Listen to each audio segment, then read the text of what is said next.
Each fight has had its own distinct personality. They're all kind of very physical and very difficult.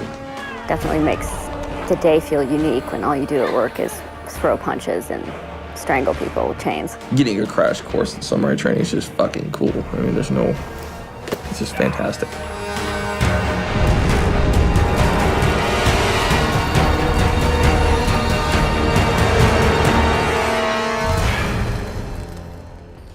The idea always, to me, is to do it 90% real, and then really you just make a few implementations. And that was really the mantra for Conan in general. Marcus and I both agreed that it should have a very gritty kind of feel to it, that it would feel like real people in an ancient time.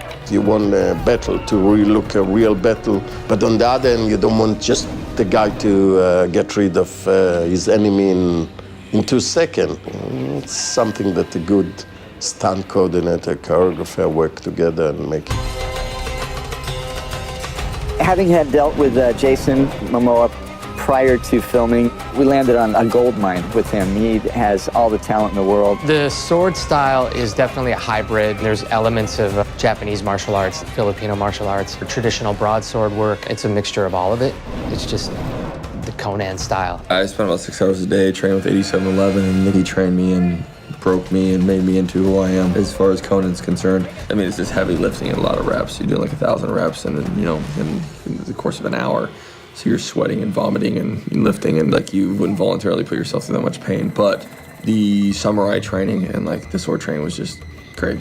Jason put a lot of work into it, and it really shows. He wanted the gracefulness of the swords play and how he learned and trained and wanted to be sort of agile and quick and cat-like. The truth be told, I mean, Conan speaks through his actions, I spent so much time developing his movement and his style that I just wanted to add a little bit of elegance and movement and style to the broadsword. Jason's a prodigy in sword fighting. He was picking it up so fast that we would create elaborate sequences and change them on the day, and it was no problem for him. I can't tell you how many blades we've broken against each other.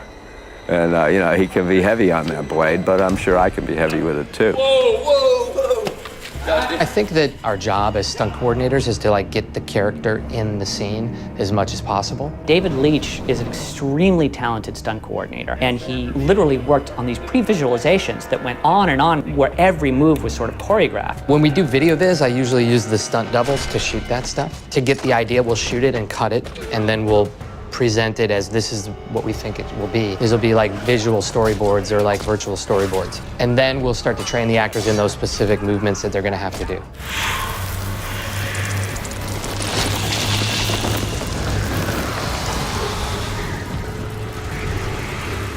I had pitched Marcus that these sand warriors are kind of like free runners or parkour creatures, and they can travel through different levels. The concept behind them is these elusive characters that use the earth as their protection.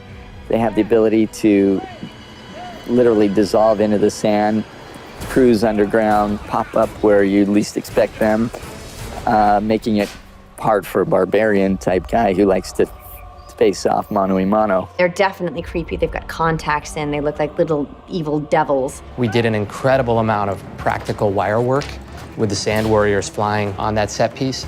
Jason did a lot of the wire gags. He did a lot of the free jumps, grabbing, climbing. It's all him.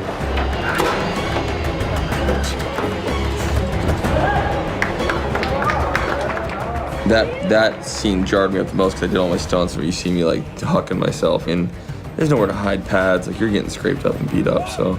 You don't have a stuntman who looks like Jason and can do all that sword stuff like Jason can. Non-stop, they would say, have Jason do it. That's a bit of a jump, sorry. Here you go. With the carriage, this scene was written in the last moment, and we thought that it would be nicer if Conan will meet Tamara while a chase is going on, I kept on hearing that some of the best horsemen came from Bulgaria. I said, let's do a great horse scene. And I really haven't seen a great horse chase ever since Stagecoach. So we then designed a very, very involved scene. It's a bitch working with horses, even if you have the best horsemen in the world. Today I'm driving the carriage, actually. And I rode with Jason on the back of his horse. And now we're about to do a jump. And I'm tired. On a sequence like that, you usually use multiple cameras, but we were really guerrilla style. I mean, we were handheld on the carriage with a guy with some bungee. You know, the Steadicam ended up doing like 3/4 of the work because it was our only sort of stabilized head. So it was pretty old school.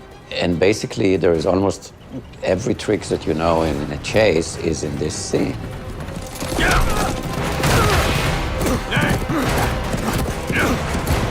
I'm not a big fan of horses, so I was really acting my ass off there. It's very scary. Jason riding the horse did an amazing job, but Rachel, she actually drove the carriage, the 2-up carriage. And aside from one stunt, I did all the rest of the riding myself, which I was really happy with.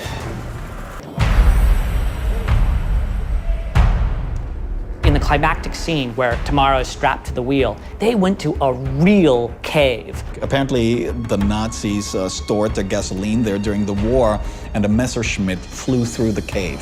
Full wingspan. That's big.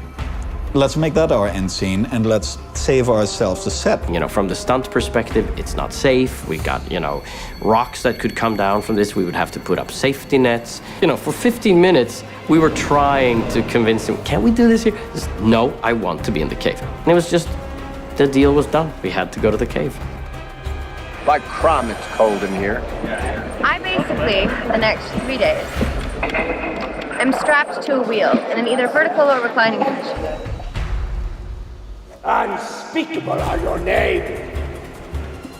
We had this very, very complex scenario where Rachel is tied to a wheel and slowly collapsing down that crevice. We had to figure out how to safety and maneuver actual bodies on top of that falling altar and make it feel real and that gravity was really working. So it was quite an elaborate process. My thanks go out to the stunt team and to the actors that figured out this choreography of a wheel with a woman strapped on it that keeps on turning and falling. Really stripping in the background was the easy part in many ways.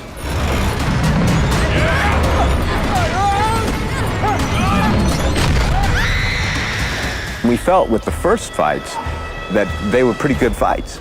And so that puts the real onus on you to make the last fight, which really needs to be the mother, you know, to make that every bit as slam bang as you can.